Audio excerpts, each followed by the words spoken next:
Resuming debate, the honourable member for Vancouver Kingsway. Thank you, Madam Speaker. It once again is a privilege to stand and rise to speak to this very critical piece of legislation before the House. I would say it's a pleasure, but considering the contents of this bill and what I think it's going to do not only to our country, but to our community safety in Canada, I cannot in all conscience say that.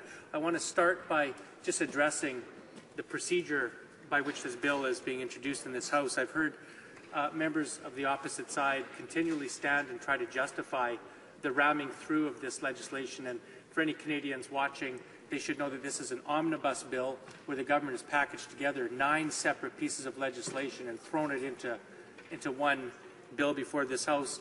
And then, as if that isn't enough, the government has imposed limits on the ability of Parliament to examine the bills in detail by bringing in closure, which limits debate. The members of the government have tried to justify this by saying that, well, this has been debated in previous parliaments. And I just want to pause for a moment and say how fundamentally undemocratic that position is. Each election, Canadians go to the polls and they elect a different parliament. Many members in this House were not present in the previous parliament, and they have every right. And their citizens in their ridings elected them to come to this House because they trust those people to come here and examine the legislation and debate it and understand it and propose amendments. And so for this government to deny those members that right, and by extension to reject the choice of those Canadians who democratically chose those people to come here on their behalf, is a fundamental rejection of Canadians' rights to send the representative of their choice to a parliament. Those Canadians don't care what someone in a previous parliament has said. Many of those members were defeated. Canadians care what these members in this House have to say about this legislation. I want to say how fundamentally undemocratic that position is by the government. I also want to point out just what a turnaround this is in terms of the Conservatives' old approach to the invocation of closure. We've done research and we found dozens and dozens of references by the Prime Minister when he was in opposition opposing the use of closure by government. And I just want to quote him, just one of these 40 different quotes. He said, a columnist wrote something interesting today. He wrote that in his view, the decision to invoke closure on the bill represented in some ways the death of the true meaning of Parliament. Parliament is the ability to gather together as elected representatives, to talk, discuss, debate, and hopefully do things that can enrich the lives, and in this case, the safety and security of Canadians. The federal Liberal government has failed Canadians. That's what the former Minister of Public Safety, Stockwell Day, said in this House. Yet today they stand here in this House, every one of the Conservatives, and say, it's okay, we can ram through a bill that's going to fundamentally change our country, and we don't need to debate it. Well, Madam Speaker, I think that's fundamentally wrong. Now, to the bill itself, our Parliament is poised to reshape Canada's criminal justice system and, in significant ways, I would submit Canada itself. With this omnibus so-called tough-on-criminals bill, we have a representation that the biggest change to our justice system in recent memory is about to be undertaken, once again, with very little debate. I think we're all anticipating and participating in a watershed moment in Canadian history, and, Madam Speaker, I think this matters. It matters for our safety, and it matters for the kind of country that we want Canada to be. Surely one key test of a society is how we treat the most vulnerable, and even more importantly, sometimes how we treat, particularly, the most despised. Justice policies offer a glimpse into the soul of a nation. Now, Madam Speaker, without exception, I believe those of us that are charged with policy and practice care deeply about victims and their families. We want to prevent crime when we can, and we want to reduce the economic and human costs when we cannot. Policies and practices should be guided, I would submit, by 3 imperatives. Public safety. In other words, what does the evidence tell us about what works to make our homes and streets safe? Freedom. How to ensure a measured response that protects our civil liberties and constrains the state and holds it accountable when our freedom is at stake. And last, justice. What is a just, that is a proportionate and humane punishment when a citizen is found guilty of a crime.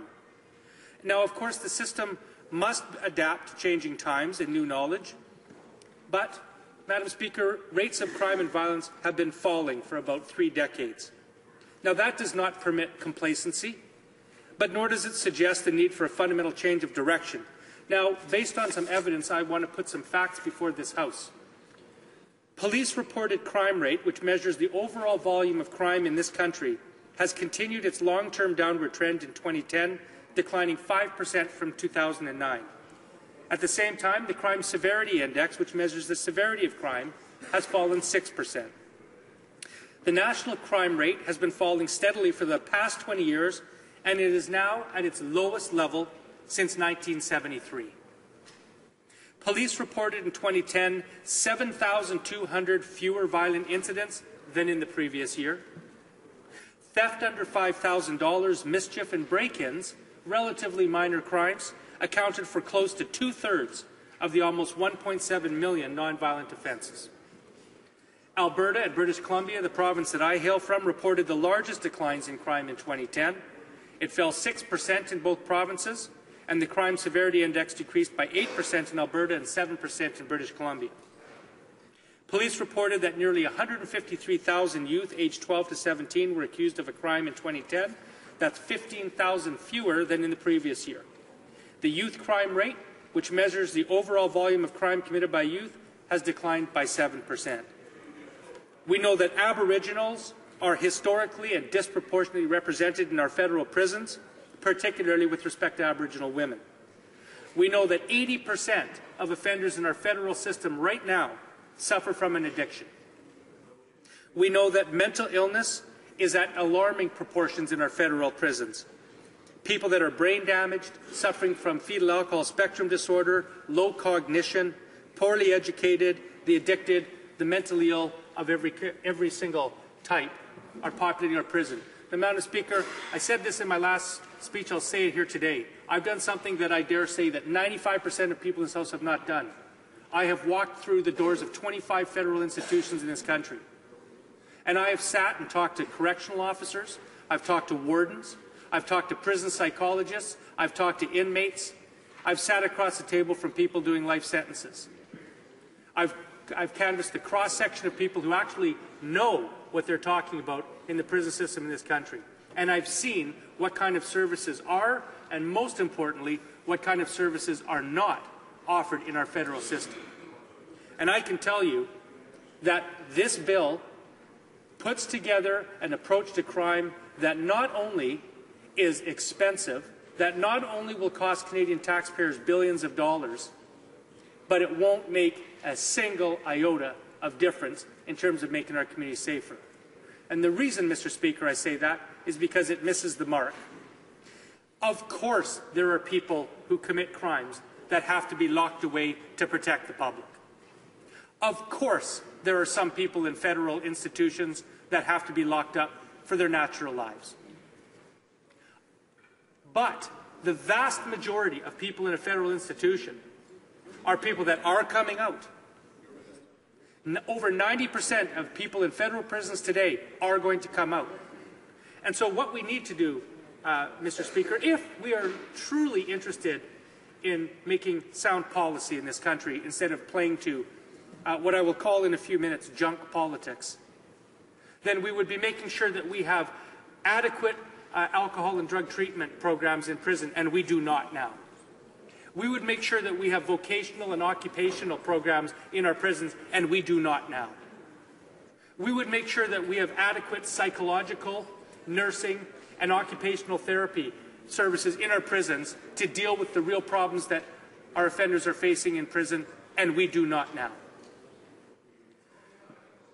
The net sum total of this bill is based on a concept that if we lock up more Canadians for longer periods of time in harsher conditions, that we will make our country safer. You know, I have stood in this House 3 times and challenged the Conservative members opposite and said, you have the resources of the Justice Department and the Public Safety Department. Surely you have studied this issue. Every society in the world suffers from crime. We have hundreds of examples to choose from. Name me one country where this approach to crime has achieved a noticeable drop in the severity of crime, and they can't come up with one example. So, Mr. Speaker, to conclude, before we embark on a policy of spending billions of dollars on a policy, let's make sure that we can spend taxpayers' dollars wisely, make sure it'll actually make us safer. This bill does not do that. Questions or comments?